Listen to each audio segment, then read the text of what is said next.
I didn't want to smoke in the house, you know.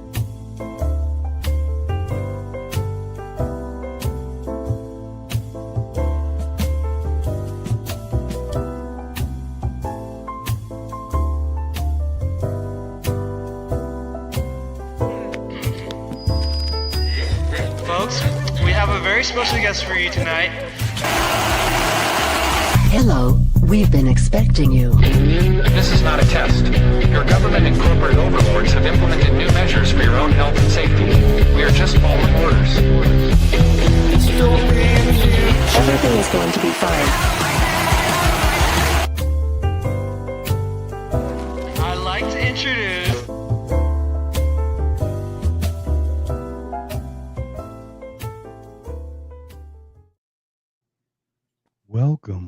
Welcome to another If by Whiskey, everybody. We have our friend Christopher down here, and we're going to introduce him in a minute. Before we continue, we unfortunately have some sad news. Christopher and I are in a fraternity, Theta Xi. We unfortunately lost another fraternity brother on Friday morning, was it, sir? Correct. Matt Feeney. So we're going to do a little double toast because there's a plane crash in Colorado. You probably saw it in the news. There was like a little small plane. But that's our, third one by crash, at least. Yes. 8 or 9 that we've lost overall. So for really young guys, man. So way too young. Here's to them. Salute. Cheers. Oh,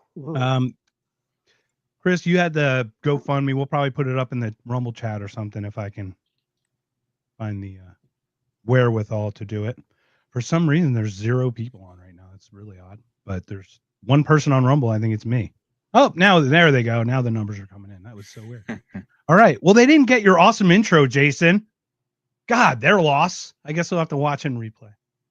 That's Okay. all right. Jason, the floor is yours, sir.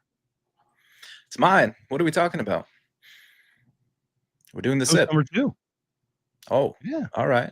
We poured one out for the homies. Now it's time. For the Hermes. It's time for the moment that sends the lizard people running back to the sewers. It scrambles the CIA spy networks. It alters our base reality. Yes, folks, it's our very own whiskey rebellion, known only as the Simulation Sip. All you need is a cup, a mug, a flask, a goblet, a horn, or any ancient alien thermos filled with any beverage Big Pharma hasn't recalled yet. Could be coffee, tea, ivermectin smoothies, even whiskey. Dealer's choice.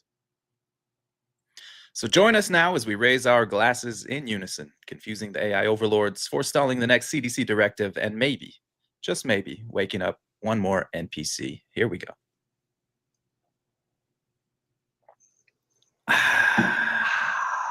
Welcome back.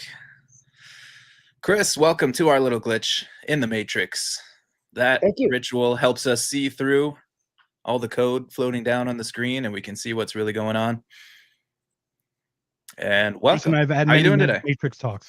Good. How are you guys? Great to have you. For people that don't know, Mark, do you want to introduce? Yes, Who's this sir. guy? It is Why my is he here? honor. Yeah. Honor and privilege to mention Christopher Woodsey Peralta. So Chris and I did 2 podcasts back in the day, Knocked Conscious, which we still kind of run a little bit or still runs a little bit. But we had this other weird, funny one called Beer Googles. And was we get drunk and look up random shit on the internet. That's what we did. That was like our beer goggles, but beer Googles. So that's how we did it. We had fun stuff. We talked about everything. It's so funny because we talk about like things now that we talked about then that people are like, oh, why are you bringing it up now? Is it because Trump's in office, you libtard? Like, I'll give you an example. We talked about Jeffrey Epstein 5 fucking years ago on a podcast, and people are like, oh, is it because you didn't care when Biden was president? It is so funny watching that shit. Anyway, so Chris is down there. He's so happy to join us. Zach was the one who got us together. So Zach, thank you for connecting us. Do we even have the comments up here? I don't even know what's going on here. Why are Nothing. they? There they are. All right. There he is. All right. So comment number 1. So we wanted to invite Chris. Chris has amazing thoughts. He's extremely introspective. And I love the way Chris processes ideas. So he had a thought about stuff, and we talk about this stuff. So thought it'd be great to invite him on. Zach thought it was great. Everyone wants this. I'm excited, man. My nipples are hard. But before we continue, two things. Next week, Joshua Lysick, Unhumans, huge podcast. That's gonna be a good one. I'm still Ooh, trying to figure out how to ask the questions because, like, I don't want to challenge. I just want to get, like, I want to pick the brain more than anything. It's going to be it's going to be interesting to see how we do that because, like, he's very intelligent. And then the other thing, Jason, what's happening for you on Friday? Hey, yes, I just got the invite this morning. Found out I'm invited to Are You Smarter Than a Politician on Friday. I think we start at 7 o'clock Eastern time, if I'm not mistaken. Maybe it's 8. I think you jump on 7:30 Eastern in the back room. You're in the green room, like in the super special secret lounge and stuff. Check it out. I'm gonna try to make it fun and not too autistically weird. So come on over. It's gonna be great. Make sure you post it a lot so we can repost all your stuff. Okay. So congratulations, man, for being on that. That's such an honor. Hey, thank you. It's so funny. Terry reached out to me. She's like, "Hey, what's Jason's @handle? Because I can't seem to find him because I want to invite him on the show." Oh, and I'm like, that's yes. Nice. So yeah, Free asked me like months ago, and then I was like, yeah, sure. And then I never heard back. So yeah, it's cool. It's finally happening. Yeah, they lined up some people. So you're amongst really good company because, like, the people they've had recently are pretty high hitters in the niches. So they've obviously been busy. So to fit you in is like great. That's awesome, man. Yeah. Oh, Terry confirmed she's here. She said yes, 8 p.m. Eastern time. Yeah. 8 p.m. Eastern time. Right. Awesome. Thank you, Terry. So congratulations, Jason. That was the surprise, by the way. That was nothing. Surprise. So wow, it even Chris, surprised me. What are we talking about, man? First of all, Jason, I want to apologize because the liquor store in the small town I'm in did not have barrel bourbon. So I am so sorry. Lo siento. My apologies. So I had to go there? Woodford Reserve, which is my. Oh, that's a good one too. That's my favorite right now. So classic bourbon. Salud. So I apologize. I forgive you. I thank you. You're very kind, and I appreciate your understanding. This idea came to me about a year ago, and it's been going on in my coconut all the time because that's how my stupid brain works. This is difficult for me to articulate correctly, so I apologize if it's rambling idiocy. Can the Western economic society that we have currently collapse? What would it look like if it did? Where would we go? What would there be a trigger that would send our economy, not just the US, but the Western societies, into another Great Depression? The way I look at it is the people that the bottom half of, say, Americans, the bottom half of income makers, every day it's more expensive to buy gas and eggs and bread, right? And the inflation rate is what it is. And the mere increases that we get every year, some of us, some don't, is not enough to keep up. So could there be a breaking point where our capitalistic ways that have been going on for whatever, 150 years, 200 years, whatever, can that fall apart because the have-nots can't even buy bread anymore? My perception is the CEOs and the C-suites of the Fortune 500 care about one thing and one thing only: maximization of shareholder wealth. And they don't care about. Not only do they care, it's their legal obligation. By the way, understood. But they also it's weird. They also so it's like even doubly push, right? Well, right. Yeah. So they're fired if they don't make money. If they don't make the shareholders money. Understood. But I could be wrong, but it looks to me like every day, every company takes a little tiny bit from the employee and from the customer, regardless if you're selling barbecues or you're selling dog food or you're whatever, or you're manufacturing patio equipment, whatever. But the business model is do whatever you have to do to maximize profits. And that the bottom half of society, in my opinion, is the one paying the price, literally, for that. So the system that we have now, I understand that was a lot of words. The system we have now, not just in the US, but Europe and Japan and Australia, can that fall apart because prices average people can't keep up with. Bye. Good night. Peace out. And that's it. It's Right, all over, like fucking guys. just drop the fucking mic and the fucking flare right into the can of gas. No arguments. Walk away. And maybe So, I'm full. Jason- Maybe I'm full of shit. Maybe my idea is total garbage, and we're gonna be fine. I don't know, right? I'm just speculating that if we continue on the path we're on, how does our economic society continue? I don't know. It's a great question. I agree with you, and I bet probably everybody watching this recognizes the problem, right? You go to the grocery store, everything is 2-3 times as much as it was 10 years ago, right? You fill up your gas tank, it's more. Buying a house is ridiculous. Like younger generations are pretty much priced out of owning a home. So there's a lot of problems going on, and there's a lot there. So maybe we can break down any specific points that caught your ear there, Mark. Yeah, I wanted to get just your overall first initial thought. And the second Chris brought this to me, can you frame exactly the question? Because I'll give you the retort of what popped in my head the second you asked the question, because your question specifically had the way you said it is a unique way to say it. Me? Yeah. Can Western capitalism fail? Is that what you I'm mean? like, can it? Can it? Well, I'm like, it's dude, happening. where have you been? Yeah. Like, and Well, I don't mean that in a bad way. It's just like to your point, the trigger point, you don't see the trigger points if you're not looking, right? Like you didn't know we were in like the Civil War until you look back and go, oh, that was where it started, right? I think that's one of the big things, but it's like from a 50,000 foot, I'm kind of like, when is it going to, when is it going to happen, and how are we going to resolve it, I guess, is kind of where I'm at already. And it's crazy too, because you look at people, Donald Trump will come out and say something like, hey, gas prices are under $2 now. And you're looking around, you're like, where the fuck is that happening? Nowhere. It's not. He's just lying. And his supporters are like, yeah, it's happening. It's happening.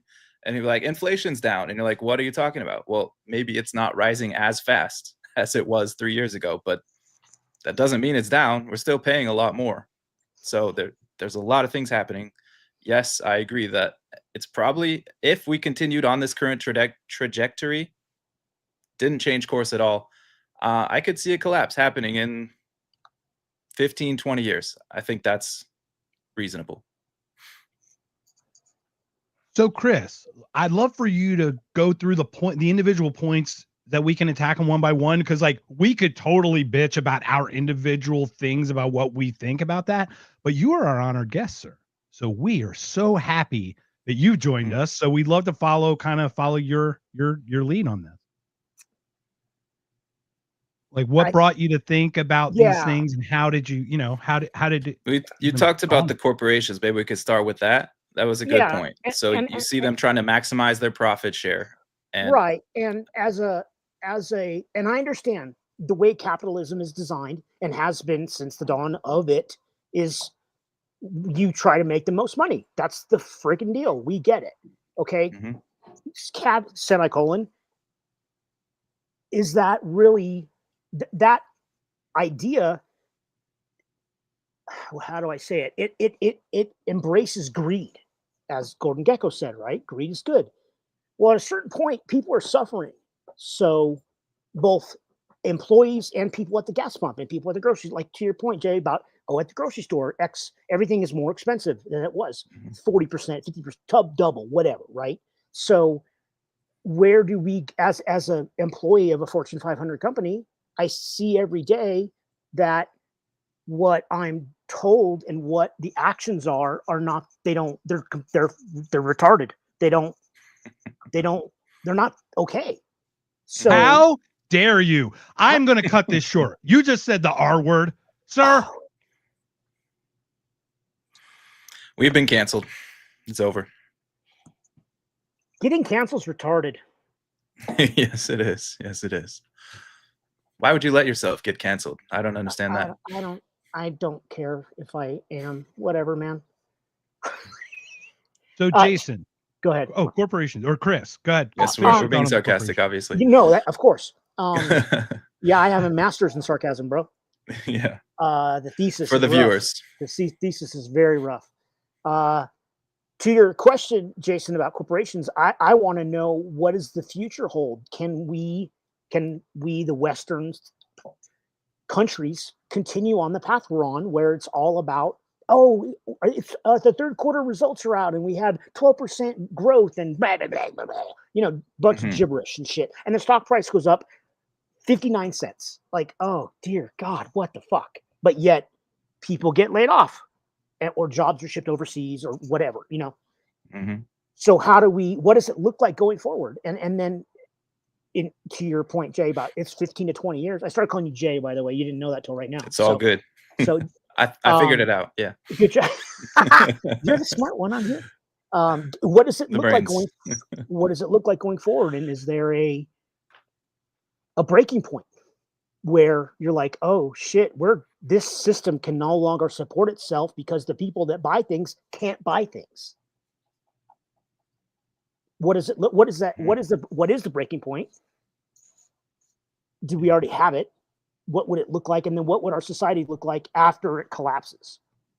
All right. So let's start with corporations. We had Per on.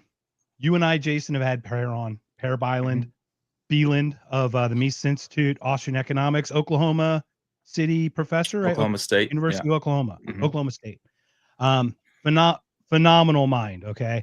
These people, look, economics is an explaining of the process. It doesn't tell you how to run things. I think that's one of the problems is we've made economics like a thing, like it's a force to do, where just like science is a force to do. It's like, no, that's just to explain what's going on, right? So we're using it to make rules when it should actually only be used to explain why what's happening is happening, if that makes sense.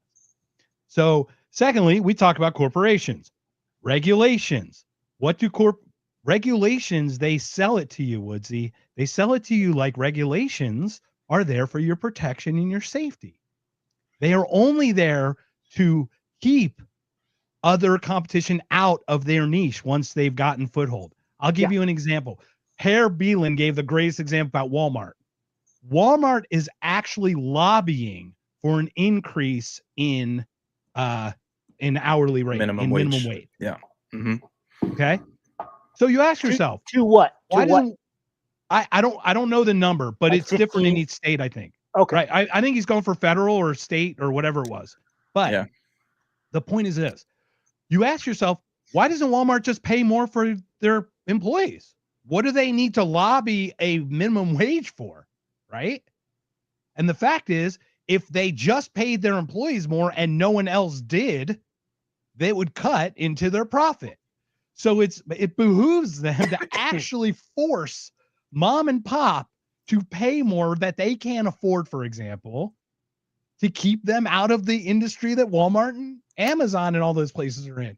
So you think that these people are actually, it's supposed to help us, but these things are actually designed to help the people. So it's not the capitalism necessarily is the issue, it's the croniness part, right?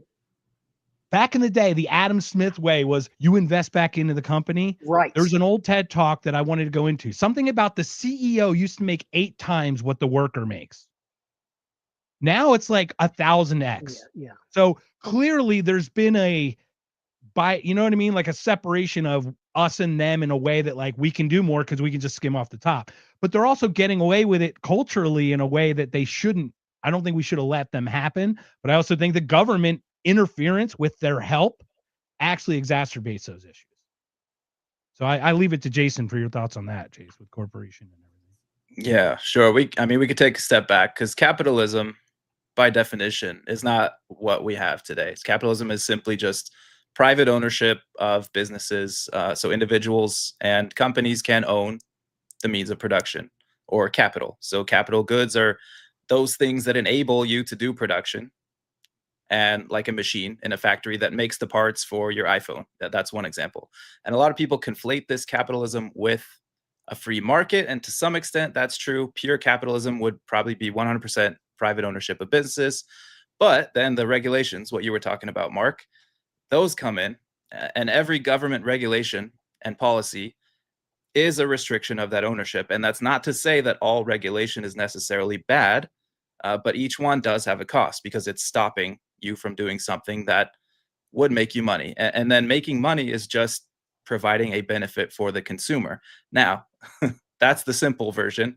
Of course, there's all kinds of things that come into play that are toxic. We have a really toxic version of capitalism that I think you're talking about there, Woodsy, that yes, it does become like a sickness almost, where people get obsessed with making money.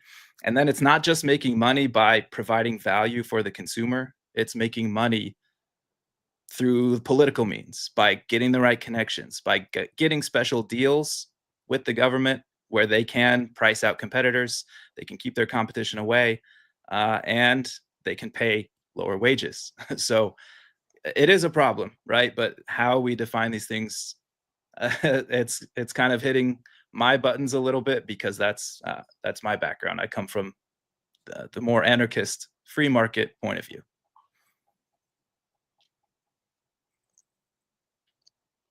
Any thoughts? I can't get into the comments, so to answer Zach's question, it's a Hoya de Monterrey. Cigar. What's Zach asking? What cigar I have? Oh, Nice. You see that? Where is that at? I'm looking for it. It was towards the top, but I couldn't get into the comments because Cuban? technology. Pure communist cigar. I would like that. I don't think it is. It doesn't even say where it's from. That's weird. Whatever.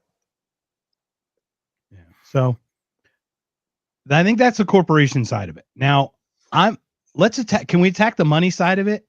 Mm-hmm. Yeah. So go ahead. Do you mind? Let's hear from Zach. He's got a good comment.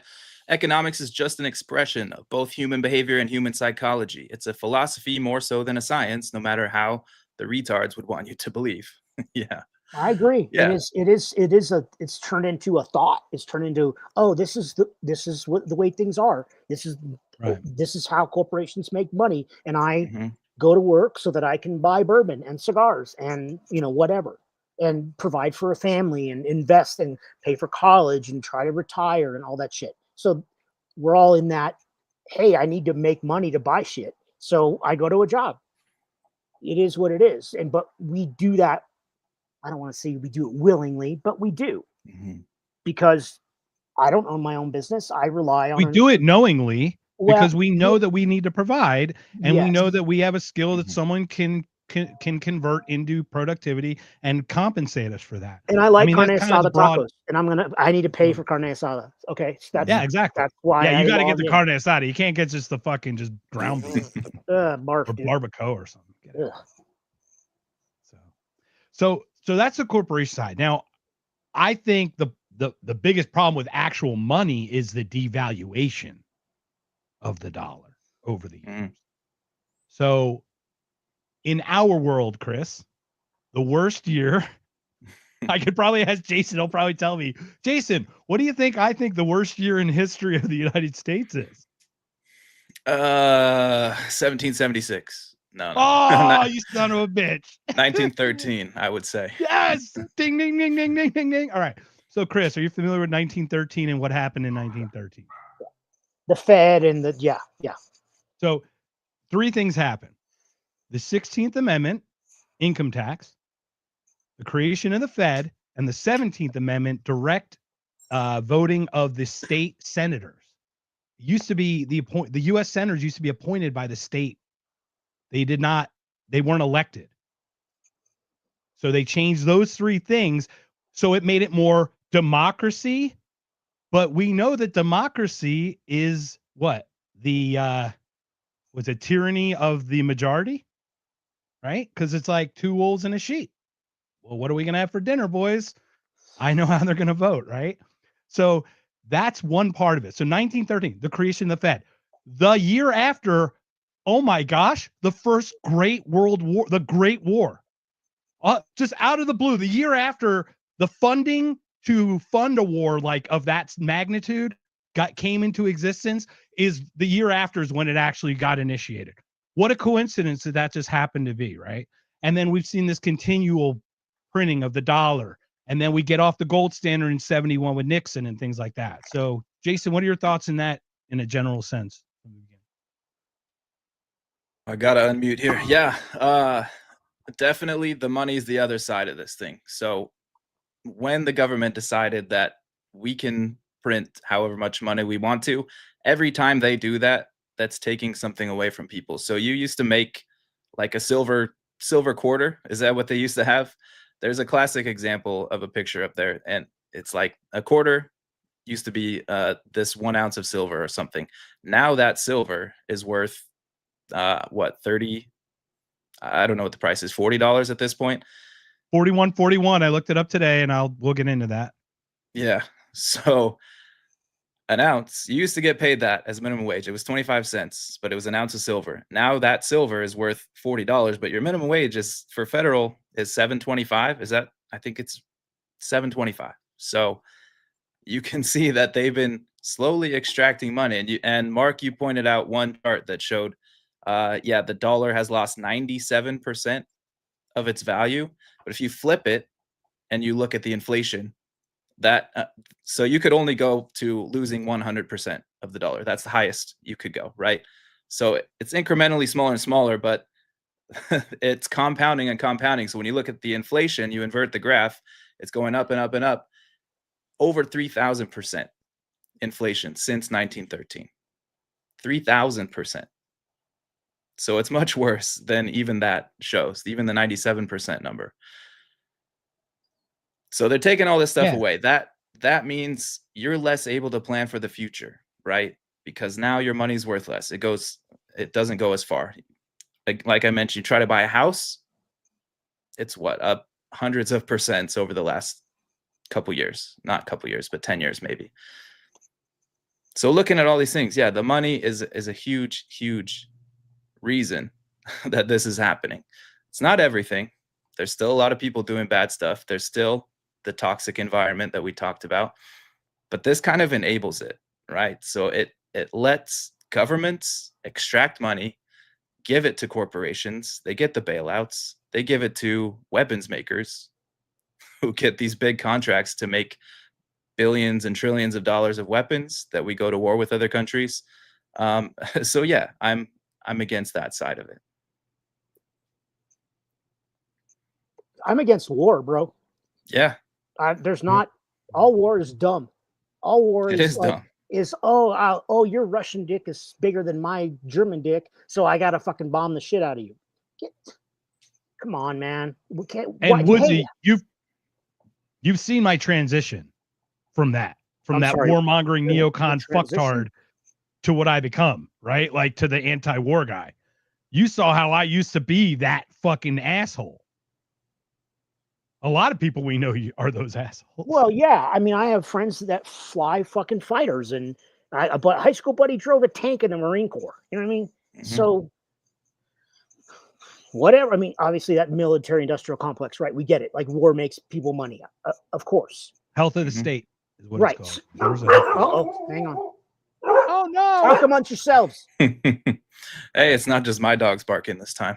That's good. Yeah, this time. Hey.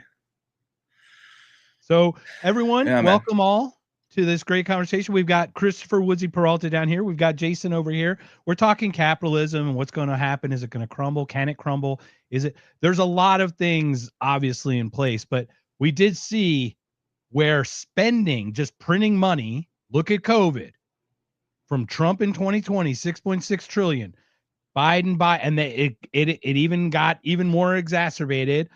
And then we get out of COVID and they go, hey guys, can we go to pre-COVID spending money? Can we just go back? I'm not looking to go to like 80s month. Can we go to pre-COVID, like 4 trillion? And they're like, fuck no, we're going to spend more. We're going to 7. Let's fucking jack that shit up. So look at that big, beautiful bill. And it's like, you cannot get away from printing that much money and not expecting inflation, devaluation, and all that of all the assets. And you were talking about the kids who can't afford like houses in generation. We talk about BlackRock and these corporations going and buying private homes. When was that ever a thing? You know, it's it's gotten a little twisted, right? Oh, but BlackRock denies it. They say, no, we're not buying any houses. What are you talking about? You're thinking of Blackstone. That's what they say. Maybe they don't say that. The one that BlackRock owns. Yeah. It's our subsidiary that's doing that. It's not us. Yeah, it's Brown Rock, dude. It's all the Mexicans at the Brown Rock LLC buying the houses. Oh. So, Mark, talk to me. I'm a little confused. Talk to me like I'm in 8th grade. So you mentioned 1913, the Fed, World War I, the devaluation of the dollar over 112 years. Hey, math, what's up? What do those things have to do with today? How did those things, give me 2 sentences of how it shaped the situation we're in now. And then what do we do? What does tomorrow look like? Yeah. So 1913 was the funding of the Rothschilds and Jason, please fill in anything that I missed. There's a book called The Creature of Jekyll Island, or Creatures. Right. Yeah. I think it's A Creature of Jekyll Island. That is a vital book just to explain. Basically, what happened was Woodrow Wilson, these people got on an island, they got together, they decided what they're going to do to America. They go to Woodrow Wilson and he implements it. I mean, that's basically what happened, right? Obama had his entire cabinet picked for him in a single email from like the head of like some Wall Street thing. You know what I mean? So the money's always been in there and connected in some way. And so what happened was, after 1913, we start lending money to all these countries by going to war, right? We put all this money into all this. Afterward, NATO happens. We fund NATO. We're in Japan. We're in Germany. Our empire stretches out. We've got 800 bases around the world. We just keep expanding, but there's nothing behind it actually supporting it, right? So we keep printing this paper stuff that funds this stuff. And at one point, France wanted their gold back. So it's 71, they want their gold back. And Nixon's like, nope, we're off the gold standard. So now our dollar's not even tied to any real asset, but we decided to tie it to the oil. So we made it the petrodollar. What did that create? The 1970s. What happened in the Middle East in the 1970s? Wasn't a good time. There were regime changes and hostage situations. Then led to the 80s and Iran-Contra, right? So now we're in this thing where we're bombing Iran again, right? So full circle, we now hold our dollar to this petrol standard that we need the rest of the world to be on. And if they're not on it with us, it devalues us even more. And if you notice, China, Russia, India, the BRICS nations, Brazil, Russia, India, China, South Africa, they're getting together, try to actually create another gold standard monetization that goes around our US petrodollar. So they're trading less in our dollars. So it actually devalues us even more, creates our interest rates to go up on the money that we're in debt for. By the way, our debt is $1 trillion a year and climbing. And that actually makes the rate go higher. It brings our rating down, and it just becomes a snowball kind of effect as well. So those were a lot of words, Mark, and I don't know if you answered my question. I love you, but those are just words. Bro. Yeah. So we kept fighting and building and growing. Like, okay, we fought the British Empire because they're imperialist fucks. We then became the imperialism after World War I and II, and funding that is bankrupting us just like it did to England. Okay, so based upon what you said, England and the Fed and the oil wars of the 70s and all that crap, what does that have to do with bread prices today? The average American family. Yeah, just by printing the amount of money that's out there, by having the supply of dollars, makes each individual dollar less. Understood. While they're not paying us anymore, it's just chipping away at the value of each person's wallet. So it's just constantly chipping away. Okay.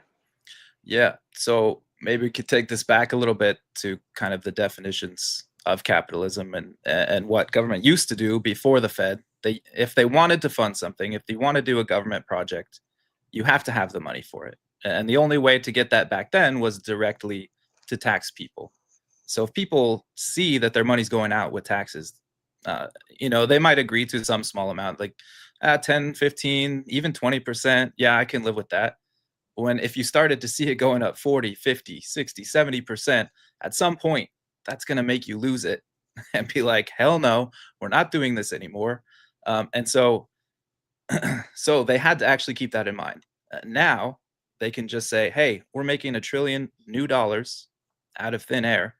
And it doesn't go to you. It doesn't go to us. Like you, me, Mark, it's not coming to us. It's going to a business. It's going to the banks first. So those people get the money, and then they make the decisions where they think that money should go. Now, that's not based on any consumer preference. That's not based on, again, what you and I think that money should go to. That's not, we're not saying, hey, I want to buy groceries with my money. They're saying, no, we got to send this to Pakistan so that they can have their gender equality studies program, right? We're going to send billions there. Man. Okay. Yeah, right.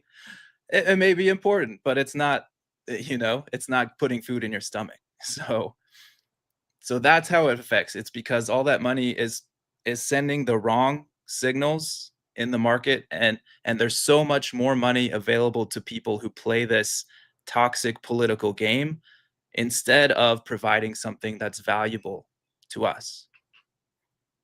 Does that make sense? Does that answer your question? It does make sense, but no, I'm still confused. That's okay. Okay. I guess that is okay, and we are also still confused, sir, because we're trying to figure it out too. Let's be honest. Man. Well, yeah. But as a layperson, I have a goddamn business degree, but I still don't understand I remember being 23 years old, and I worked for a large bank at the time. I was on the phone, call center rep, and they had a big meeting. We made just that credit card division alone made $240 million net profit in 3 months in 1995. God, I had hair; it was gorgeous. So, and I thought to myself, where's that money? $240 million. There's not stacks of cash somewhere that add up to 240, right?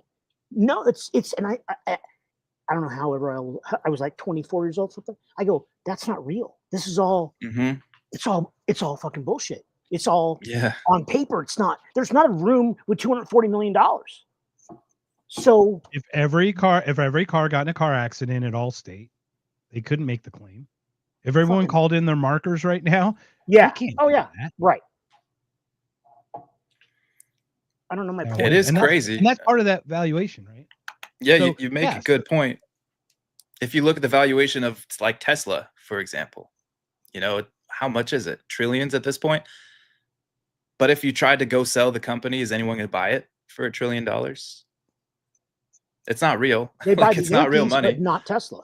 Yeah, the money goes in to shares and stuff, but then they use it, right? So it's not just sitting there. You're right. It's not just like some room with $240 million, like you were saying. It's out there. Bullshit. It's it's on fake. paper. It's not real. Right. Yeah. So to Mark, if you could reiterate your forefathers' dining visit, and then I have a question regarding that. Oh yeah. Well, I'd like to share my Saturday night by myself. Oh, were you all I can over talk yourself? about how inexpensive my one drink was. Were you all over yourself like a cheap suit? Are you the best you've ever had? Me so hard. I hit on myself so hard at the bar. Ooh, what up? Give yourself a hand. And they're like, why are you talking to yourself? I'm like, you leave me alone. So I went out because Megsy was at the Eagles concert at the Sphere. Awesome experience. She said it was great. And I'm like, I'm going to go out. So I went to local in Phoenix. I went to Steak 44, went next door for a cigar and a drink, and then went to Trevor's Liquor for a pizza to take home to munch on in the morning, good stuff. So I get the steak. Boom. It's good. But you and I, sir, this is exactly perfect. You and I share a birthday week, right? And Jason, we might have to talk to you about that, by the way. But you and I, Megsy, we had another person. We had 4 people do our birthday. Our first one, I think, was at Steak 44. And that was like 5 or 6 years ago. Yeah. A baby arm shrimp was $8 a piece. Okay? They give you a baby arm shrimp. It looks like this, and they put it on a plate. like this big. Now it's delicious, but it was $12. So it increased 50% in only 5 years, or like 5 or 6 years. So think about, what's that, 10% a year? Are you getting 10% raises? I mean, everything's going 10%, right? Okay, so that was one example. The other example I gave you, we had a cigar next door. We've got a drink. I got a drink there once. The drink I got was $20. So it turned out to be like $21.80, $21.60 or something with tax. I was like, okay, it'll be a couple more bucks than that, no big deal. The drink before tip was $34.91. And it was the same drink. So it went up $13 in like one thing. So Jason, I think, has technical difficulties, or he's got dogs he's trying to kill or something. He said he's going to go dark and he's listening. He's cleaning up the crime scene. I'm like your fucking secretary. So Chris, you do make some great points. So ultimately what it is outside of, it's not outside of our control, but it kind of is that the banks get to loan the money to whom they want. So with this upcoming thing in AI, for example, okay, you know that AI is starting to come up, but they're talking about winners and losers already before the game's even played. And how they'll do that is they'll give someone like Elon or somebody, right? They'll give them a low rate on an interest rate. They'll give them a low mortgage rate. Yet someone else in the industry, it'll be triple that. So they can't even afford to get in the industry. Does that make sense? Yeah. So these are all manipulations that are outside of us. The biggest problem is that we are an empire that's still trying to hold on, and we are printing money way outside of our means. We're just living like crazy people. That's really what it is. And that just devalues the dollar as a whole. And there's a point where like, it's not sustainable. It's just not sustainable. I just don't know when that is. Okay, so you didn't answer the question. Uh-oh. About forefathers, you ding dong. Oh, forefathers. Oh, so you went to forefathers. Megsy and I go to forefathers. We get 2 cheesesteaks, an order of fries, $50, over $50. Okay, so my question regarding that is, that's obviously atrocious, and I shouldn't be surprised by that statement, but I am. So the question regarding that is, and that's a great example, but it's the question can go across many. You can look at, the price of beef or dog food or whatever. At what point are people going to stop going to forefathers? Let's just take forefathers for example. Like, look, we can't go there anymore. It's $50 for 2 people. It's forefathers. It's not. I mean, obviously, it's better than Taco Bell. It's not Five Fathers or anything. It's definitely not Five Guys. What up? Taco Bell's not any cheaper, man. Understood, but it's not clear, yeah. It's a decent place. The food's good, right? There's no argument about it. It's a good place. But $50 is, in my opinion, completely unreasonable. So when will forefathers go out of business? Because people can't afford to go there. Yeah. Go. So Arizona does like to eat out. We all know that. So it's much of a culture to eat out here. But I can tell you from personal experience, Megan and I used to do the night that I had on Saturday. We used to do that every Friday night. We go out Friday night, we get dressed up, we go out and have a nice night out. We stopped doing that a few months ago, but for the last couple of years, we've been holding on, trying to make it work, right? Oh, maybe we'll cut the drink out. Let's cut the dessert out. Let's cut out the entree, or not an entree. Let's cut out like an appetizer or something, just so we can afford to do it, right? And now we're at the point where we don't do it, to your point. So there is, if you notice, the first time the jobs market is negative since COVID. Negative, the adjusted jobs market. That's not a generally good sign. Does that mean the number of jobs created was less than the number of people that got let go or whatever, fired? Correct. It was negative 27,000. I think it got adjusted to. Jason, did you, if you remember? I don't remember the number, but yeah, it was negative. Yeah. See, but this is what our corporate overlords like to do. The sales guy, what's he do? He wants to fire the statistician that tells you the truth. Okay, that's not that the point. doesn't solve the fucking problem, Donald. When is forefathers going to close, or will it? We don't. And that's the thing. I guarantee it's shrunk. Which what'll happen is it'll shrink again. They're increasing prices to make up for that shrink, and it will become that snowball that where they will snap and they just will not be sustainable. They'll have to then negotiate with their leaser or their leasing person. Can we stay in for $100-$500 less a month or something? They'll work. Then they're going to start begging and groveling. Their quality product will go down, and then I can't see it go any other way. But people are stuck because like it's not like they're putting their groceries on credit cards now, Chris. Right. I mean, and that's right. That's bad. That's a family. Yeah. Right. So like that's the scary part to me. If people want to go out and splurge and overspend, that's on them. But we're talking about somebody can't even fill their card up to feed their children without putting it on a credit card. That's right. Yeah. At 20%, 20-some percent. Snowball. Yeah.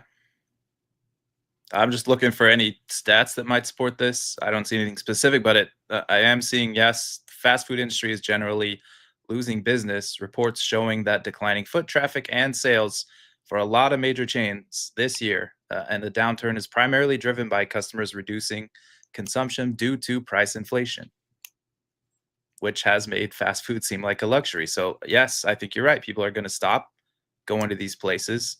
It's already gotten to the point where I'm like, let's not go out to the sit down restaurant anymore because it's too much. But, maybe let's go out for a fast food. And that's going out. But So McDonald's it's already going down. McDonald's 2 cheeseburger meal is $12.99. Fucking Chili's has the burger for $9.99. Like, holy shit. I'd rather go to Chili's. Add tax and tip. You're adding another 20%. I'm just, once again, I'm not. Yeah. Then if you get a drink, we all need to think about, right? When we go out, is like, we know going out is going to have an intentional 20% add on to it. But you need to know that in your head. Do you know what 20% on $100 is $20? That's a lot of money. Like to people, you know what I mean? Yeah. Like $200 bill is $240. So these are things that we're not all cognizant of. The thing that would be great is if in school we could teach a little bit more about balancing the checkbook, like you and I used to do, Chris, probably growing up. Probably. That would be a really good solution and a start. Yeah, personal finances. Yeah. They're not ones and zeros. It's not ethereal. Right. Just because you can touch your phone to the fucking screen doesn't mean it's not have to be there. You know what I mean? Yes. And I think that's what people lose in the digital stuff. When they don't touch a page or they don't feel a dollar, it's not real. Like it's all part of the game in a weird way, like a digital fun. I agree. Yeah, it's an interesting point about the Chili's being kind of the same price as a 2 cheeseburger meal at McDonald's. It's a reason for that I could think of is that McDonald's is it's already was the cheap thing, right? So they've already found every way to minimize their costs that they can, I'm sure. So whatever they give you is the lowest quality thing that you can get. Yeah, Chili's might have some wiggle room. So they might, instead of raising prices, they might be able to cut quality or maybe find a cheaper supplier somewhere. So they might be able to find a little bit of wiggle room to keep their prices more competitive, but McDonald's can't. They're already at the bottom. Go Gators. Yeah. Personal finance is a required course in Florida. It should be, but then what are they teaching? They're teaching that Keynesian economics.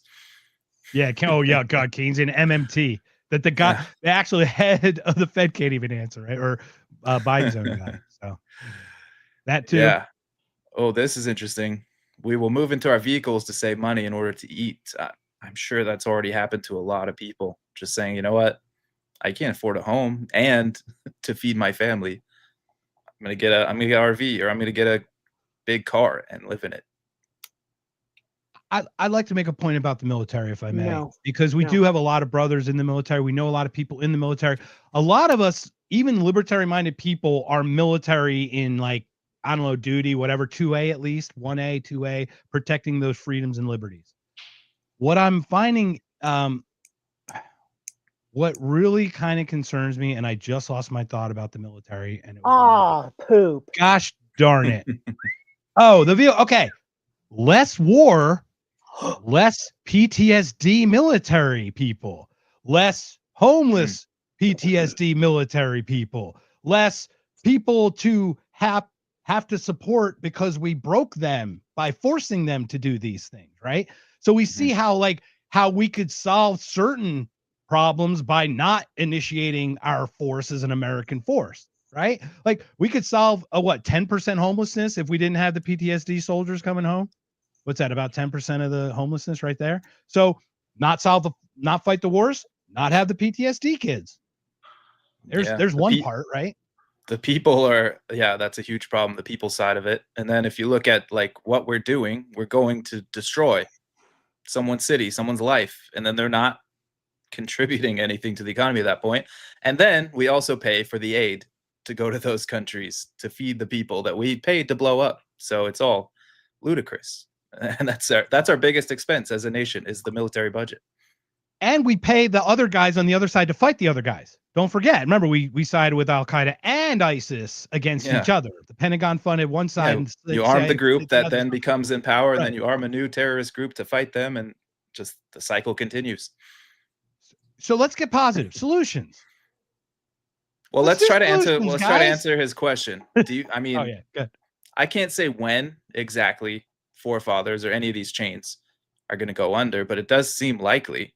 We see the signs starting to happen, and anything could change. We could start to change course a little bit here, but I don't really see it happening. So I'm still on the, for fast food chains or for restaurants to go down, that could easily happen in the next 5 years. That would be my prediction. What do you think? I agree. I think McDonald's, Burger King, Jack in the Box, stupid Taco Bell is going to be fine because they're a massive conglomerate with the huge ability to negotiate cost from their vendors. And we're going to save 1 cent per taco shell, and that money's going to go to the shareholders, whatever. But the forefathers and the small, like the obviously the mom and pop stuff suffered greatly through COVID. And in Arizona, Bosa Donuts, the best donut place in the friggin' universe, are they going to go under because people can't afford a goddamn cinnamon roll? I hope not, because it's amazing.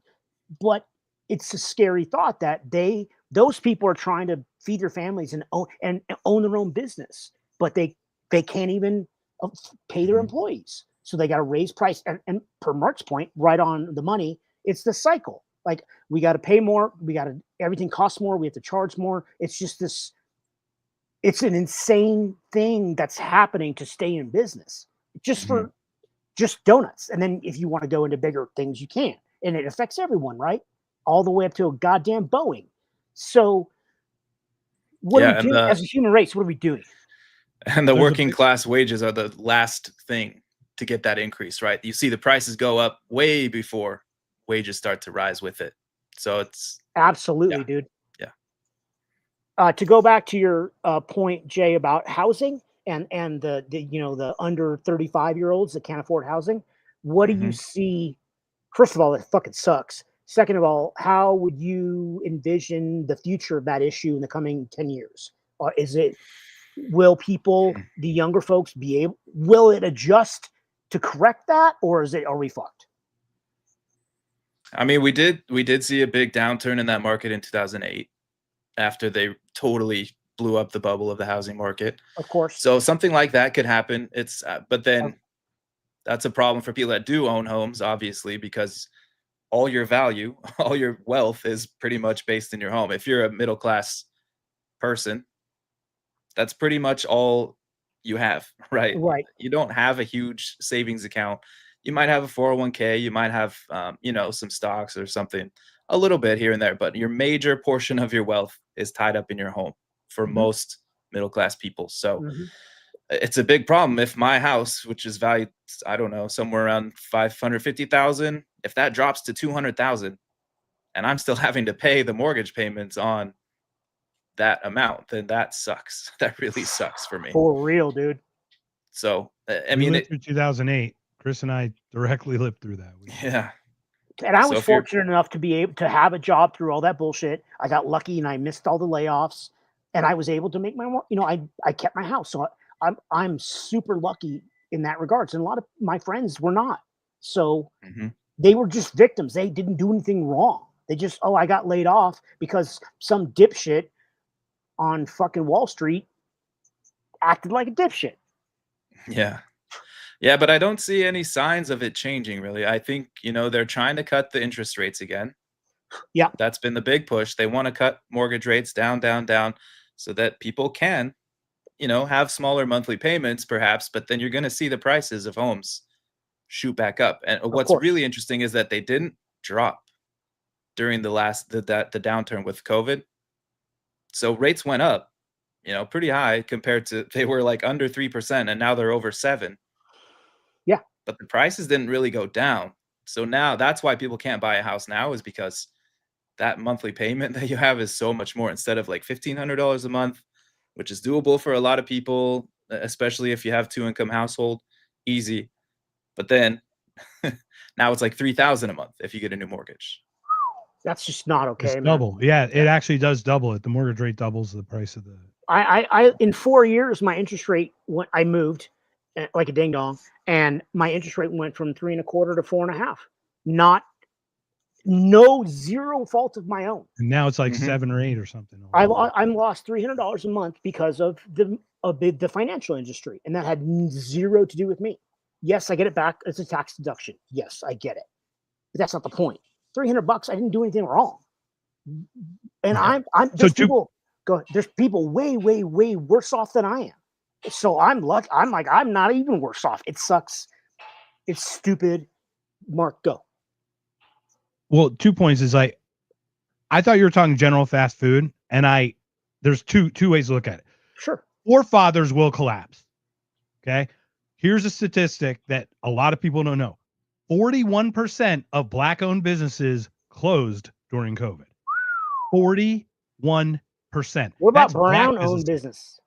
I think it's black and brown people, color-owned. Oh, it was whatever. combined. I don't. They were businesses of color. Lumping in the browns. Yeah, they had beige on the walls instead of pink. I don't know. Whatever. Beige people are the worst, dude. So that's one. So forefathers would be one of those ones to suffer that. Agree. Yes. Much more than a McDonald's. What'll happen to McDonald's is what happened to Toys R Us. What happened to Kmart? What happened to Sears? Venture capitalists will vulture in on these businesses, suck the ever-living shit out of them as they shrink and shrink and shrink and take all the value and equity out of it and leave that company holding the bag and declare bankruptcy.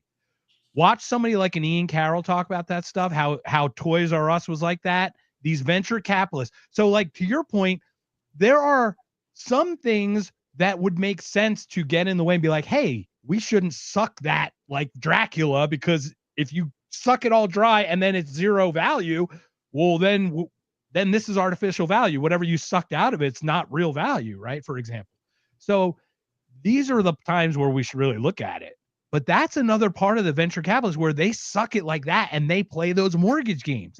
And trust me, it is who you know. It kind of turns me on. Suck it, Trebek. Suck it, you little bastard. I derailed it. I'm sorry. No, Please. I'm good. That was it. I was Okay.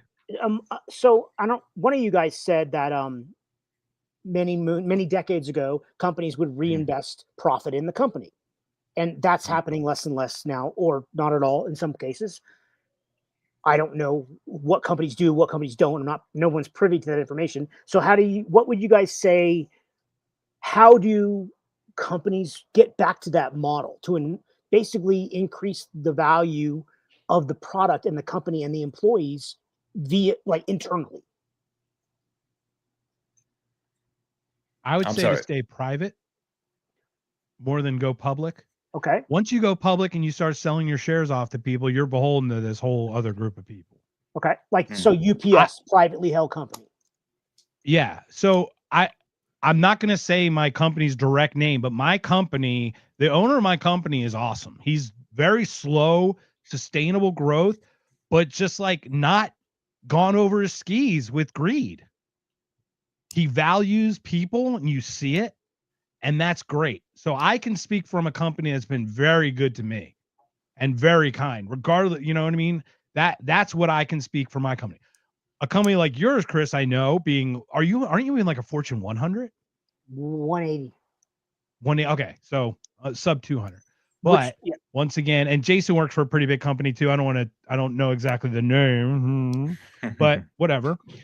So he works for Castles and Coasters. It's okay, you can say it. Right. Like, no, it's White Castle. Yes.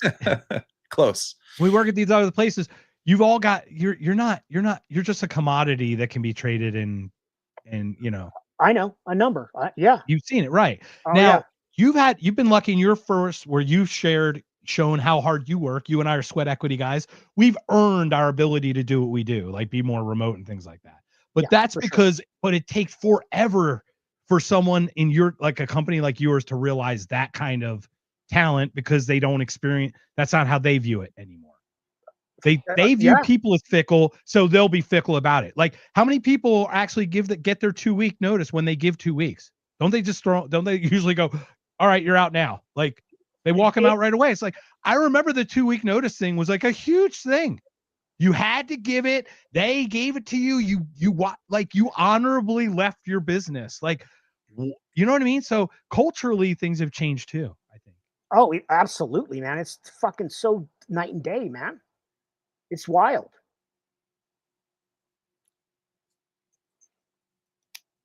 Next question is, Mark mentioned our debt goes up $1 trillion a year, right? Just in the U.S. No, it doesn't go up $1 trillion. It is currently the debt we pay is over $1 trillion a year, which is greater than our military budget currently.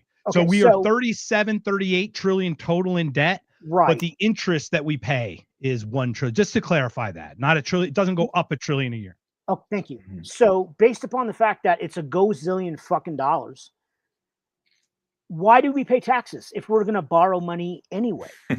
Like, why do I have to file a goddamn Form 9 fucking 51 or some shit because I have a dog and a half and they whatever? No, but in theory, if we're going to, I'm not laughing at you. I'm laughing because I know exactly the answer, and it's like so the weirdest thing that you're going to be like, "What the fuck are you saying, dude?" I just know that it's counterintuitive. Like, hey, we're going to tax our Americans 11 to 40% based upon your income bracket, blah blah blah, your deductions, blah, all that shit. Okay, that's great. Well, it's not great. It is what it is. It's been a part of life since 19 whatever Mark said 13. So why are we borrowing money if we're still taking money from citizens? There's I think you're looking for an answer and there's not a good one. Okay. there's it's no good so answer. deep and wide, but Jason, please go first, please. But talk to me like I'm a 7-year-old. I'm being serious. Philosophically, I think the reason that they still tax us is just to make sure that we know who's in control, that we don't have control over our own lives. That's my theory. But they'll take income wherever they can get it. If they can print some money and also get tax money, hey, that's double. Now they can spend twice as much money on whatever the hell they want. So there's not a reasonable good answer to that question. It's a great question and one that everyone should be asking. It's for control. Okay. The only reason taxes exist in any way is because our spending happens. So as our increased spending happens, they find a way to justify it. And if you look at the first income tax, William, you're in the chat, so please jump on, and if you could find us what the first income tax rate was, and people were like, "Oh, we can handle that," right? Because it won't go up. Yeah. It won't go up, right? So like it's just going to be a little thing, but then it gets bigger and bigger, and then you're slowly trained. Now, Chris, you go, "Why do we pay taxes?" I put that on Facebook. You want to know the first response I get? No, but tell me anyway. Well, the rich should pay their share. So that's not only have they conditioned you to not fucking pay your taxes, they've conditioned you to defend fucking taxes. Like people don't even realize Taxes are the price we pay to co-opted. live in a polite society, Mark. That's Right. the answer. Is it really a Price we polite pay like society? polite society. What No. if the rich paid their fair share? That's the problem. It's not that we're taxed, it's that the rich don't. No, it's that we're fucking having our money stolen from us by people who are spending it incorrectly. That's really what it is, right? And if I remember correctly, the first income tax was about 2% of income, and it was only for like the top 10% of earners. So everyone in the bottom 90% paid no income tax. Right. And Chris, we are in the top, we're probably in the top 20% of like everyone, but we might not be in the top 90%, right? We might be in the 80%. So you and I look up at those guys and go, yeah, they can pay that. Well, guess who's next? The 80%ers, and then the 70%ers, and then the 60%, right? So it's just like, that's how they do it. But that's how all entropy happens. That's why government has to be like headed off at the pass, because it can only grow. It either grows or collapses, right? Or there's a revolt. There's not, hey, let's roll back government. Have you, come on, roll back. I haven't seen it, you know. It's pretty sad when a Megadeth song says, quotes President Bush, read my lips, no new taxes. Like when a thrash metal band talks about taxes, don't you think that's a fucking problem? It's usually about anger and religion and fucking, metal shit, not fucking taxes. And that song was 1992 or something. So obviously it's been 30 whatever years. So that's, to me, that's. Does it talk about war in that song too? Because did they tie taxes and war in some way? Well, it's called foreclosure. It's called Foreclosure of a Dream. So it was a commentary on the housing market, and they that makes sense. They put Bush the first in there. Whatever. But and then of course taxes went up. When dumb metalheads are talking about stuff like that, that should say something about the overall climate of all of us. Mm-hmm. Yeah, and you've got Ozzy with War Pigs. That was a good one. Talking about the war state. It's not taxes, but it's all related. It's all tied together. One of my favorites was the lyrics are the rich get rich, the fat get fat, the poor stay poor, as the 1% rules America. And that song was released in 1987 by Queensryche. And there's a bunch of War Pigs and, The Watchtower by the Rolling Stones. And there's a bunch of songs about anti-war or about money or about politics over the last 40 years. And fucking zero has changed. It's still those words, regardless of if you like that music or not, those words sadly are still applicable. What the fuck? Yep. It's not, zero's changed. Yeah. And I got to mention System of a Down, one of the best anti-war lyric. Why do we always send artists. the poor? Hello? Yeah, exactly. And Rage Against the Machine, one of the greatest and then most disappointing. Yes. Yeah. They get both sides of that. And it's crazy, right? They can openly talk about this. Like the three of us, we know about it now. A lot of other people know that this is a big scam, but it still happens. Like, can we stop it? What can we do? Really? And I don't know. And that's the fear. The fear is, I think there's a breaking point because it's not bending back. I thought it might have this chance to bend. I did not see a savior in the orange person who joined, but I thought we'd cool down just a little bit. Maybe maybe like take our foot off the fucking gas. Maybe stop turning it off the cliff. Like maybe turn the wheel a little bit. I don't know, something small correction. No, we double down on certain things and like triple down on others. And you're like, okay, that's not what we want. That's not what we want. But these people see left or right. They don't see what you and the three of us see, the people in our chat see. They don't see the better way. The net better way is these two sides are not in opposition. They all want power. And what was the Lysick quote thing from Unhumans? I can't wait to bring it up. It's something like, what is it? People who want power, or something about people in power only want power. It's like, that's what they want. Power to the people means power to the people who want power, right? So it doesn't matter if they use a left ideology or a right ideology or whatever method they mentally confuse you or trick you into voting for them. They're the same group, because to your point, the companies, the corporations, the military, these other complexes, education, military, pharmaceutical, all these other housing, right? Interest, mortgage, banks, they all push and pull that Chinese puzzle. The way you're saying is you push it here and it pops out there, right? Bye, Terry. Go Hi, nose. Terry. Terry's awesome, Woodsy. You and Terry would have a good time. Actually, you should come in on Friday. Apparently.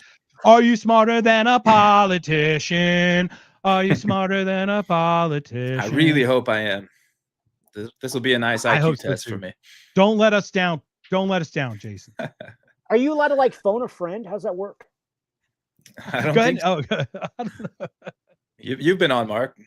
Yeah, Talk they about just it. ask questions, you just answer them, and then you can jump in. It's fun, and then you can nuke people, and it's fun times. And get in the live chat, because the points come from people in the live chat. I wanted to share my nuke trick, because everybody starts with negative 500 points because the government gets their cut. I Mhm. wanted to nuke Jason right away so he starts at 0. I'd actually be giving him an advantage, but I didn't want to do that because I didn't want to like trick their system at all. Nah, So, anyway, I'll be fine. It's gonna be great. you're gonna be good. Yeah. You're gonna be good. So Chris, man, so these other questions, like, can it survive? I mean, it can, but I think we need to transition away from this dollar thing, or we need to have precious metals, other alternative currencies to work around that. Bartering is going to become a thing again. Homesteading. You live in a beautiful place. This is my problem is COVID shrunk me from 2 places to 1. What I would have loved, that my whole goal was to keep that one place during, like, just for 20 years and then sell that and then buy like a homestead place somewhere else, right? But I lost it because COVID had so much unknown to it that I got scared. But those are forces outside of our control, unfortunately. Those are all COVID policy. Now, I could argue it's like maybe different politicians wouldn't have had those policies, but doesn't matter. We did, right? We did have those policies. My argument would always be shrink government as much as possible, because any power that can be used for you can be done to you.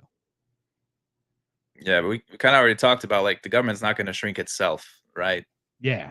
So one thing my position is that it should break up, at least, because if you have such a big country, you've got 330 million people, you're not going to make, even if you wanted to, even if everyone was pure and wanted good things for everyone, you're not going to make good decisions for 330 million people at the same time with the same decision. It's not one size fits all, right?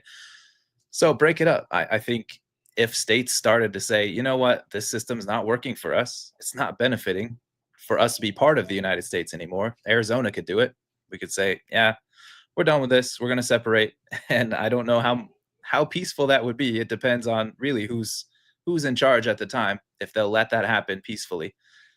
Hard to see that happening, but that is one potential solution, at least a step in the right Texas direction. and Louisiana agree. Texas, Louisiana, and Florida are already their own fucking countries. It's just, I mean, right. And California, Louisiana is a bunch of psycho fucking Cajuns. God bless Yeah. them. So if Florida's fucking wild, so why not? Why not break away? Again, the federal government would be very upset, and they would lose all that income, and they would roll the tanks. 2 challenges with that is funding. How much federal funding is given to states? States are already bankrupt and broke already, and they're on the tit. They're on the tit. Everybody's on the tit. You know what I mean? So, like, to break away, you'd have to do it. Now, there are from their own money. New Hampshire, they're taking money from people in the states to give to the federal government, and then they give us a little bit back, and that's supposed to be welfare. Yeah. Right. And that's supposed to be better for us, right? Instead of letting us just hold on to it and use it the way it would work naturally within the marketplaces locally and regionally and everything, right? So that's the first problem. New Hampshire's trying to do it, but let's be honest. You think America won't let Afghanistan go. You think they're not letting Syria go. You think they're gonna let like North Carolina go? Like they're gonna be like, fuck that. No, you're under no, sorry, you're just not. You're under martial law. Do we need the Carolinas? No, but look at this. It's going to be another. It would be a civil war. There would be if one state were to do something like that. I could see that easily. I think the election in November could have triggered that. I really do think if the other side won, it may have triggered some people to overreact. You mean 2024? Yeah, I do think so. Okay. Yeah. So I do think that they pulled on the reins. Now, I'm not saying correct or wrong decision. I'm not saying anything about the decision. I do think, though, after 2020 and the claims from a very passionate group of people and a pretty good chunk of people, if that would have happened again, I think they would have been like, no, this is bullshit. I don't know. I just think so. But I'm glad it didn't happen that way. Yeah. I'm not the a other fan thing of that, yeah. No, me neither. But the other thing that I think keeps us from a collapse is also innovation. So every time there's some, big new innovation in technology or something that makes stuff cheaper for us, that helps because, as I said, there was 3,000% inflation, but we're not paying necessarily 3,000% more for everything. It's, things like televisions is a good example that have gotten bigger and better, but the prices come down. So that helps. But what the government does is they step in and extract the excess. So we could have explosive abundance. We could be living in probably paradise right now. I think if we didn't have this Federal Reserve System, the world that we live in now with all the technological advances and everything, it could be paradise. It could be so abundant and we wouldn't have these problems. We'd probably be super, super pissed if we could see that alternate reality. That's the other part of it, is that technological advances save us in that it makes things more affordable in one way, but it could be so much more, Agreed. So it's keeping us from the collapse. It's enough to help, but it's not preventing the complete theft, I guess. And with AI coming up, we haven't talked, Chris, but automation AI will ultimately make everything cheaper.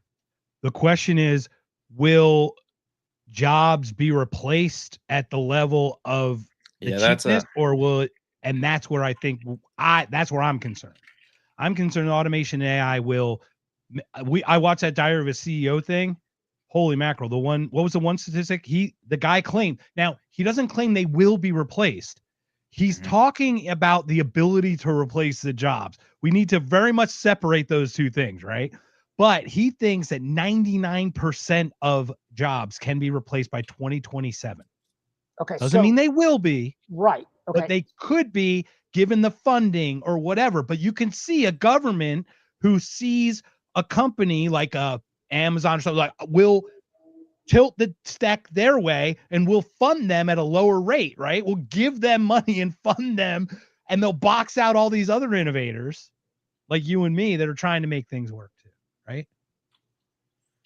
So that's a concern. The only thing that matters to me about AI is, am I going to be alive when a Blade Runner sex bot is going to show up on my doorstep? Okay. Under lubed sex bot, sir. Well, I'll pay for lube. I have Amazon, bro. Oh, that's right. They'll just drone drop ship it. Yes. So to your point about the Diary of the CEO, and I watched the whole thing and read some about that, and he seemed very doomsday-ish regarding AI and jobs, etc. What grain of salt? What do you guys think about AI and the future of employment in the coming 10 years? Yeah, we've been talking about this for the last 3 episodes, really. Right. But so specifically regarding the workforce. Yeah. So I can see a case where it does drastically reduce the workforce quicker than we can think of new things for people to do, right? So the AI, at least the AI we have now, isn't really like inventing new things. It's really good at taking massive amounts of information and making things easier. So the job that I do, the job that Mark does, I'm not sure what you do, but it probably could. Well, it could either take your job, or you could be 1,000 times more productive in your job.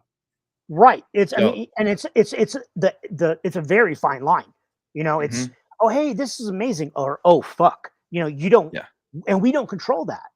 We're the downstream. right, right. So, I mean, yeah, I really recommend people to figure out ways to use it and make it work for you rather than just wait for it to take you over, But yeah, it could go either way. It's really hard to say what exactly is going to happen. It's going to vary a lot in different cases. It's going to depend on people too. Like it's going to depend on the bosses that you talked about, the CEOs. They're like, do I want to lay off all these people? And then what? Well, We can make a million trillion gadgets to try to sell people, but if no one has a job to buy that thing, who are we selling to? So do you think the C suites are thinking about that? About, oh shit, my number one thing is maximization of shareholder wealth, right? I get that. It sucks. It is what it is. So do they go? Do the C suites say, oh shit, if we continue down this path we're on, no one's going to buy our shit. And we're obviously Americans, a very service based economy. Are they mhm. going to need dry cleaning? Are they going to, oh, we need all the services that American companies produce? Are they worried about falling apart because the average Joe can't fucking pay for shit?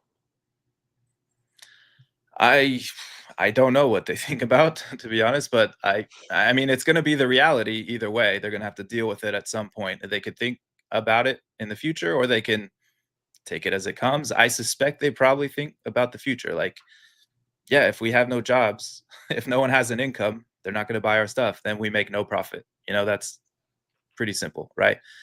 So again, I can't say what they're thinking, but I would imagine that has to at least cross their mind.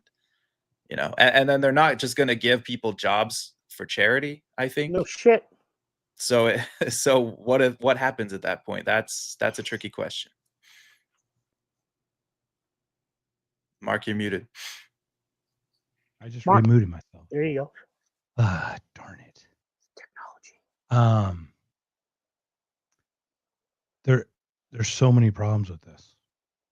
Oh, you want to pick I one or think two? they are looking forward, but if you notice, I think they're pivoting to take over markets that will be down the road. While they're trying to bleed the rest of it out, if that makes sense. I don't think they're trying to maximize what they're currently doing other than maximize the profit from it. So they might not be innovating as much in the thing that they're in. They might be looking at, like, let's look at real estate or what other things we can do, that would pivot away from that. But every company's different. Blockbuster had the chance to buy Netflix for $50 million. And that's still a shit ton of money. But shit, you'd make that back, what, the first week? Like, no joke. Like, it's unbelievable. And there's a vision. And there's still a way that you still have to do it, right? So, like, it's not just having the vision. You have to also implement it right. You have to work around the other stuff. You know what I mean? So there's so many obstacles you just have to navigate. But we are, first of all, we're competitive. We are industrious. We want more. Now, greed in that way is certainly good. When it comes at the cost of others is when the greed gets bad. When the guys in the $5,000 suits like, yeah, I can sell another Tomahawk missile. I know it'll kill, but it's only 100 of the brown guys over there. Like, it's not us. What's that matter? It's like, that doesn't really make sense. Or let's shoot down a balloon with a $400,000 missile that missed. Yeah, let's do that. Like, what? So even that alone, like the $800 hammer, for example, that we talk about, those things are all like incorporating this pricing of inflation to hide other costs on top of it. So imagine just what transparency would do. If the books were actually open and we could look at them, people would go, like, beyond Doge. They'd go absolutely apeshit if you saw really how it affected you. Yeah, they could be greedy. They could just say, yeah, we don't care about the jobs. We don't care about the people. But very quickly, they're not going to be making any money because no one will be able to buy their stuff. So they have to change something at that point. And look at Bud Light, Cracker Barrel. I mean, Yeah. logo changes and beer to transgender people created hundreds of billions of dollars in lost productivity and revenue over a Target. cultural, So what you really want to do is you'd want culturally to have your kids and teach them these types of roles. But it'd be nice to have someplace to start is like, hey, we're going to start implementing this for the culture because this is good for everybody. But, there's a voluntary aspect to it. Not everybody should be forced. You shouldn't be forced to do it, So there's a lot of things at play there. Yeah, we could go back to the money too. The monetary system, the money that we have, fiat money, it incentivizes short-term thinking. So because that money is expanding, it's losing value all the time. You just want to spend it. You want to spend it. Or if you're on the bottom end of the socioeconomic spectrum, you're like, I don't care. I'm not worried about going to jail because what happens to me next year doesn't matter. I'm worried about today. I need food. I need some money. I need to have a shelter, And so they'll go steal. They'll go do whatever they need to do to get it. And again, because that dollar that they had is now worth 3 cents, they're not thinking long term anymore. And with government's growth, it is cultural, Chris. Your heart is so big, right? You care. I care. I hate that. The problem is the government, whoever these entities are, they weaponize your compassion against you. It's like, don't you care about the children? Of course you want to implement this. Help? Right. Like, of course you want to implement this tyrannical surveillance policy because it's for the children. And you're like, that's great. So many of us really do care, and they know how to do it. We watched Century of the Self, right? We did that 4-part, that whole Edward Bernays stuff, all that propaganda, all that stuff is played psychologically. And all Jason and I do, we just create messages or try to be clearer or like cut through that shit. And it's like, no, this is how they're lying to you. Why do you think they claim that there's a drug dealer in Venezuela when 3 years ago Trump said we could have had all that oil? Like, why do you think you're connecting these two things? And maybe you should think about those things, right? But then number of people are limited. So how do you both lead them to water and almost have them at least lean down to take a sip, right? Some people refuse to even, want to do that. So it would come with a cultural thing to be more open-minded and transparent and open as a whole about our flaws personally as we show other people's flaws. Yeah. My last question, Mark, you made the comment that the current model is not sustainable, and that's a perfect word. So how would you guys, if Western capitalism fails, implodes, whatever, collapses, what would things look like after that? In Europe and here in Japan, Australia, etc. Yeah, you can see historical examples of this. You could look at the Soviet Union, complete economic collapse. It was millions of people starving to death. It was millions of people murdered for having too much, for having anything at all. Really, it sounds like the French Revolution, actually. Yeah, very interesting. We didn't learn shit in 200 years. Nice job, stupid. Mm-hmm. Well, humans don't change. This is the problem.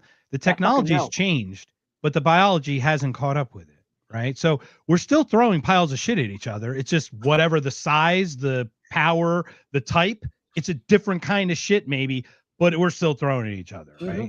And to Jason's point, we do have Joshua Lysick, co-author of Unhumans, next week.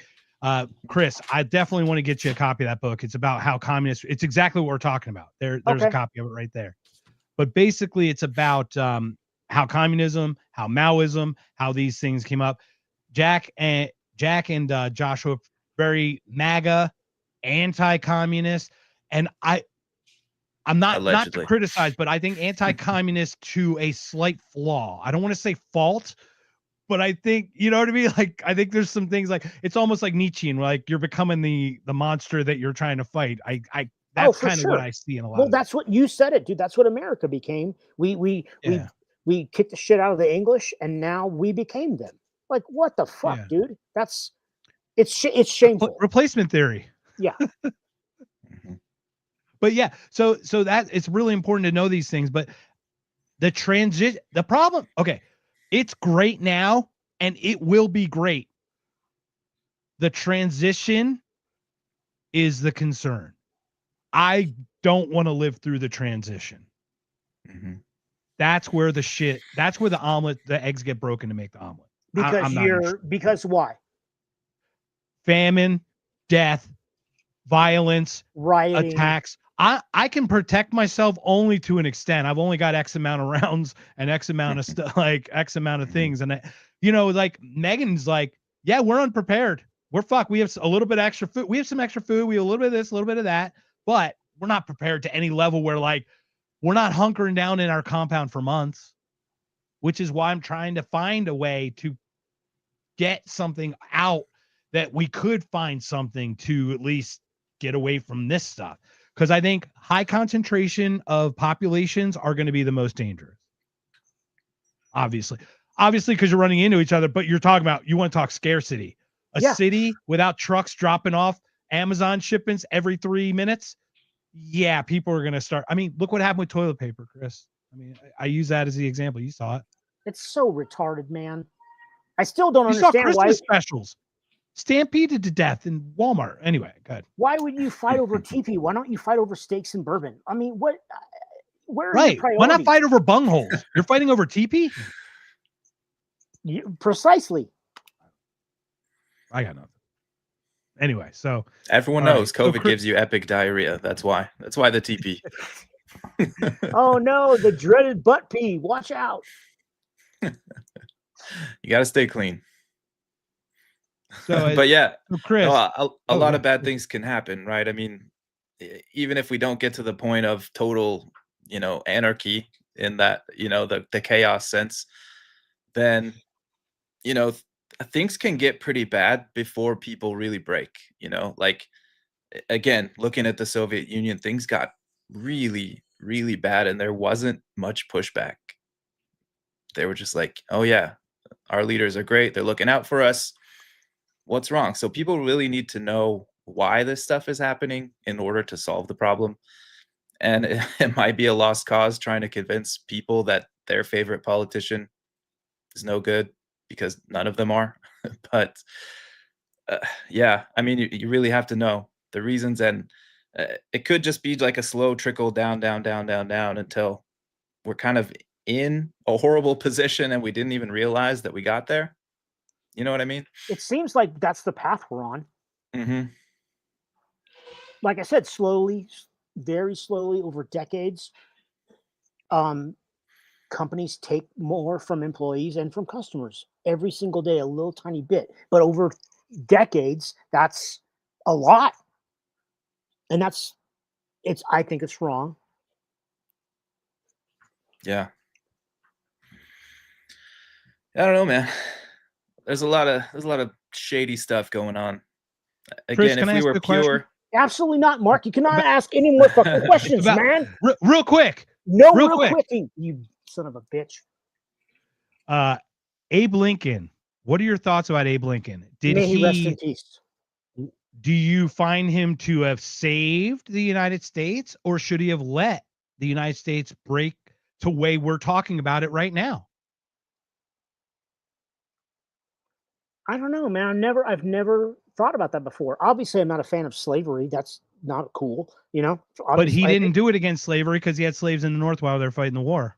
He allowed the North. Once again, okay, so I'm only bringing this up, Chris, because you and we are susceptible to the thing that Zach talked about the manipulation here. For sure. How many times have we been told Abraham Lincoln is the greatest motherfucker on the earth? He saved the republic, all this shit, right?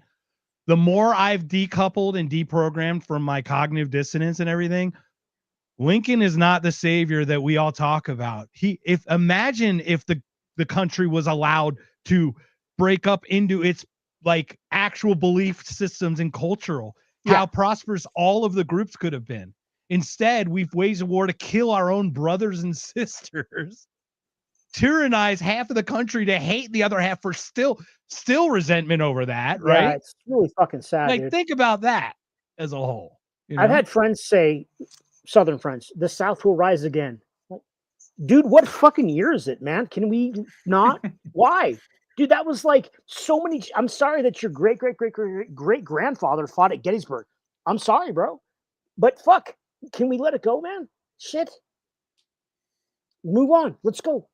It's gonna be okay. That was so ancient history. Come on. Yeah.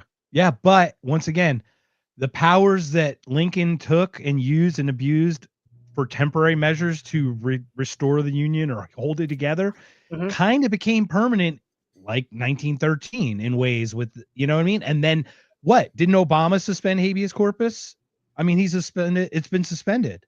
So, you know, ultimately, these things that used to be our freedoms and whatever, it really does come to like, I don't like what you do, but you're welcome to do it because what you do has no influence on my life, but you make really good eggs and I like your eggs.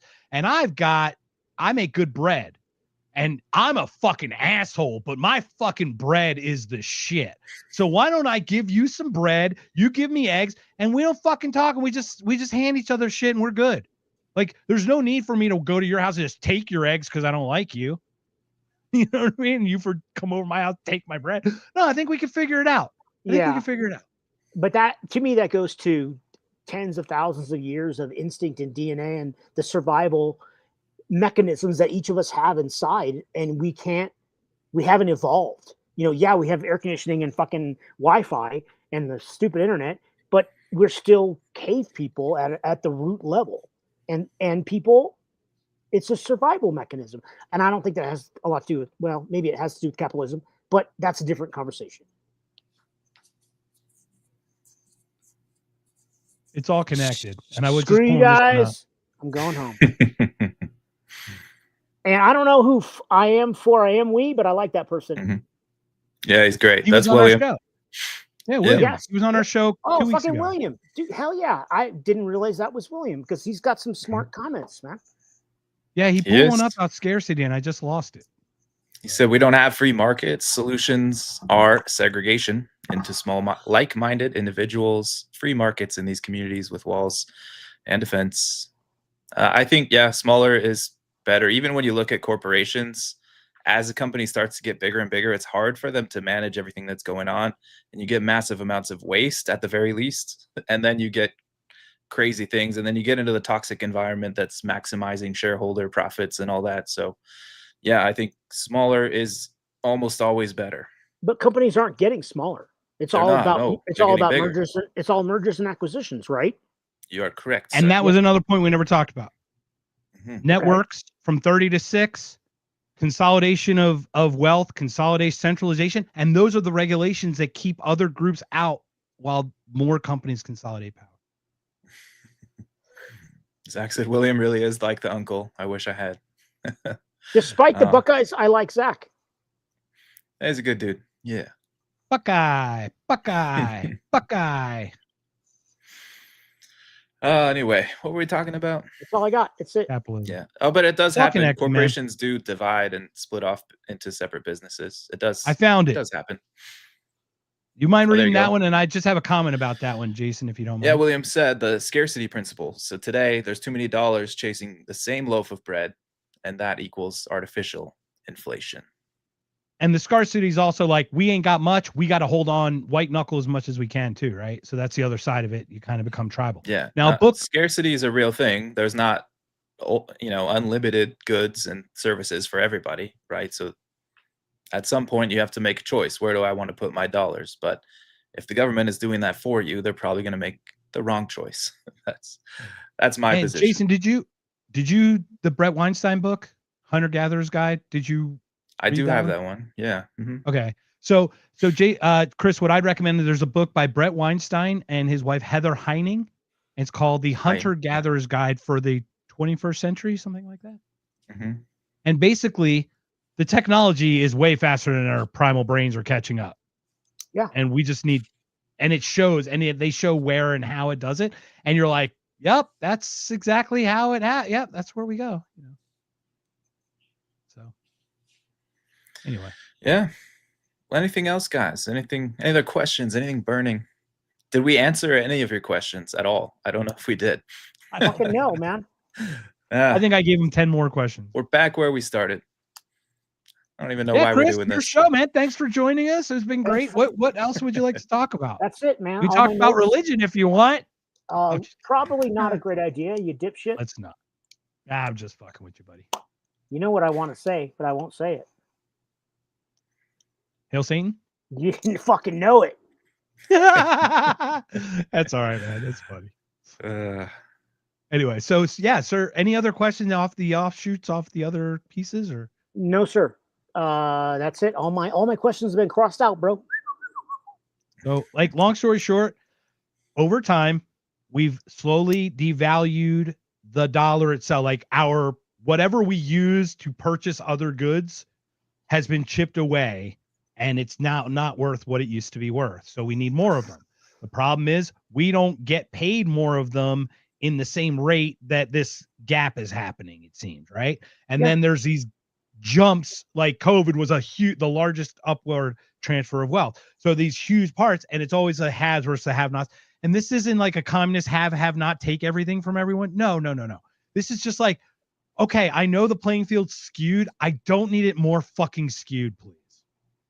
Okay, you already have advantages built into the system by having like generational wealth and having the education, like all these other things ahead. I don't need the government to help me by fucking my life over to make their business better. That's just how I see it. Yeah, greed will always exist. That's always going to be something to watch out for. But if you give it a system where it can thrive and give it a system where it doesn't have to provide some kind of real value to people in return for the money or for whatever they're getting out of it, then it's not going to be a good system. And I wrote something, an if by whiskey, but if by capitalism, if we want to close out with this. Yes, sir. All right. So if so before we though, we have an Irish goodbye, the Irish exit, sir. You're not supposed to announce it. You are not aware, Christopher, of the Irish goodbye, the Irish exit, but do not leave when it happens. Don't leave. Don't click out. We will get you back on after. Everybody else, you can leave, but Chris, you can stay. Yeah, Chris, you stay. But we've lost people after this, so we don't want to lose anybody after this. So just stay. Just stick around. Don't do anything. Anyway, if by capitalism. So if you don't know the if by whiskey speech, it was some Mississippi state representative that gave a speech praising and at the same time totally denouncing whiskey during a time of prohibition. So here's my if by capitalism.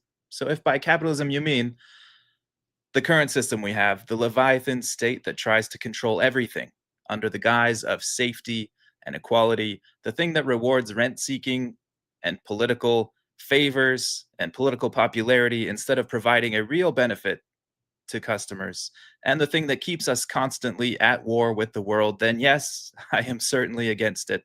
And I do think it will ultimately collapse. But if by capitalism you mean the thing that allows us to save for the future, to develop better ways of doing things and make a better quality of life cheaper and more available to everyone, the freedom to take on some risk for the potential bigger reward, the price system that tells us information about what people want, even when they might not be able to articulate it themselves, then hell yes, I love capitalism. Well said, sir. Well said. This has been an If by Woodsey. What up? Thanks for joining us, man. It was a good time. I thank you guys. I appreciate you having me. Yeah, and if you ever have a fun, like one less heavy, we can do one less heavy too. We do a bunch of stuff, but it's so good seeing you, man. Hey, And it is kind of odd. It really is odd closing on this with Matt and everything. When we have a tragedy where we lose someone that we're all close to, we got on a conference call with Matt's wife, and there were about a handful of brothers, maybe 10 brothers on there. It's like, I hate that this is when we reach out to each other because of a tragedy. What I love though is that you and I scheduled this before this tragedy happened. That wasn't the catalyst for us connecting. So I'm just grateful for you that you reached out outside of needing something, you know what I mean? Oh, yeah. Like tragic to bring us together, that we could do this. And I'm just grateful for that, because we don't have many people like this in our lives that we could do that with. I think a lot of people have lost a lot of connection to themselves, others, and that doesn't help either, because the less you feel community, the less, okay, sure, I'll just throw my money at a government that'll take care of all of it. Like I you know, and so there's so many things culturally involved with that. So I just want to thank you for, you know, for our friendship and connecting and staying together, man. Ditto, my dude. I love you, bro. Yeah. Jason, you're okay too. I appreciate that, man. Yeah. I appreciate Well, who do it. we have thanks for We'll coming? Terry, who's out there? Terry, Zach. I know Terry had to go, but Zach, William, everybody else who joined us, man, it's been so great. Next week is a huge conversation. I cannot tell you what I really want to do, Jason. I hope we can do it. It's been too long since I've cared. I keep the pain inside my head. But this reckless life of a bandit will surely take me to my grave. I've got my